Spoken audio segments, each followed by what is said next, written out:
न्योता भेजा था दाई न्योता भेजा था वो आपे ते जई तो कुंवार माँ सातो बहिनिया लाबे मोर दाई वो मोर घर अंगना दुआर माँ मोर घर अंगना दुआर माँ दाई वो मोर घर अंगना दुआर माँ आबे ते जई तो कुंवार माँ दाई वो आबे ते जई तो कुंवार माँ न्योता भेजा था दाई न्योता भेजा था वो आबे ते जई तो कुंवार माँ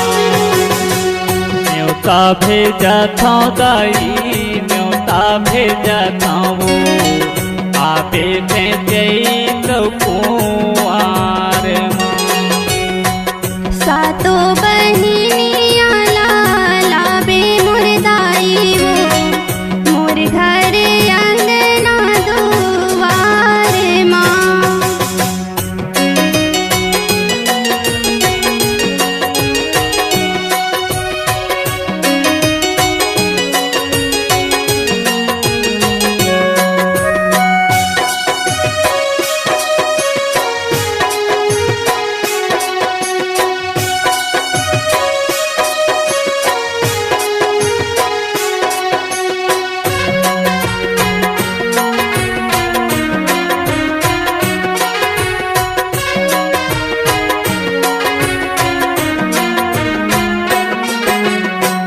भजल धर के दाई हनुमते आई वो पहली न्योता है हिंगला जला फुलुआ धर के दाई गणपति आई वो दूसर न्योता है काल रात ला भजल धर के दाई हनुमते आई वो पहली न्योता है हिंगला जला फुलुआ धर के दाई गणपति आई वो दूसर न्योता है काल रात ला न्योता भेजा था दाई न्योता भेजा था वो आबे ते जई तो कुंवार माँ सातो बहिनिया लाबे मोर दाई वो मोर घर अंगना दुआर माँ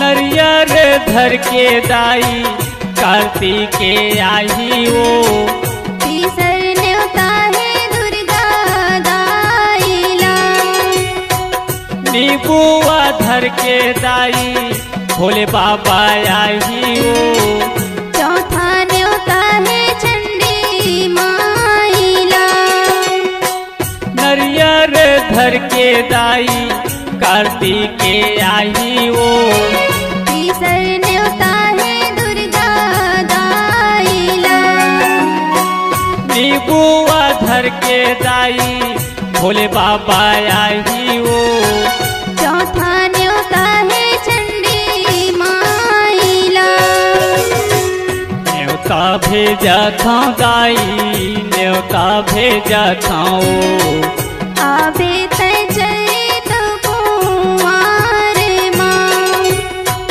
सातो बहिनिया लाबे मोर दाई वो मोर घर अंगना दुआर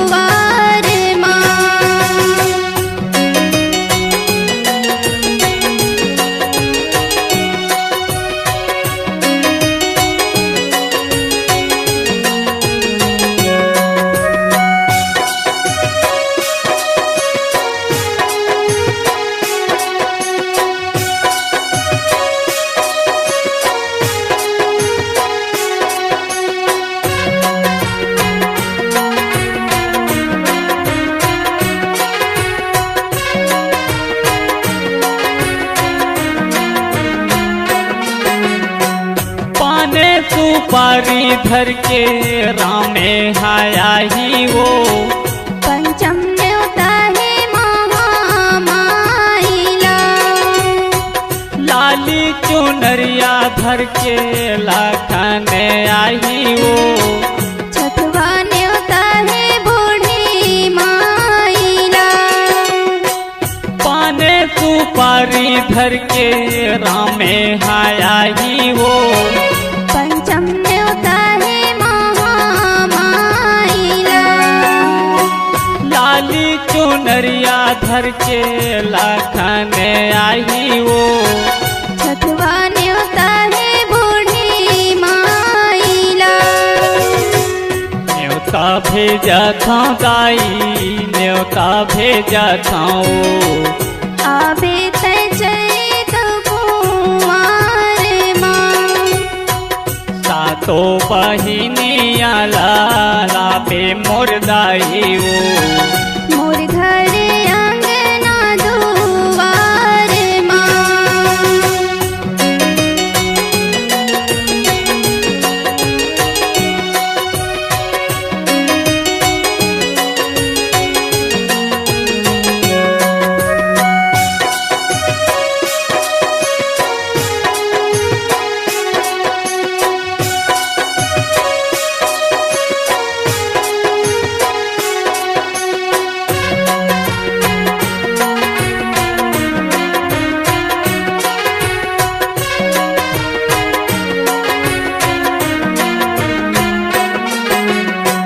सारी सिंगार धर के भरते आई वो आखिरी न्योता है सबोदाइला। कमलेश्वर नौला दाई जनते भूला बेवो मोरे अंगना मादाई आबेना। सारी सिंगार धर के भरते आई वो आखिरी न्योता है सबोदाइला। कमलेश्वर नौला दाई जनते भूला बेवो मोरे अंगना मादाई आबेना। न्योता भेजा था दाई न्योता भेजा था वो आबे तय तो कुंवार माँ। सातो बहिनिया लाला पे मुर्दाई वो मोर घर अंगना दुआर माँ।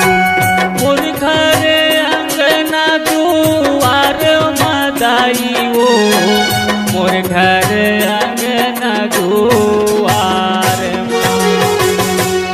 आबे ते जई तो कुंवार मदाई वो आबे ते जई तो कुंवार न्योता भेजा था दाई न्योता भेजा था आबे तय तो कुंवार माँ। आबे ते जई तो कुंवार आबे ते जई तो कुंवार multi track digital sound recording के लिए चले आइए कोयाली स्टूडियो रविदास नगर कंवरधा।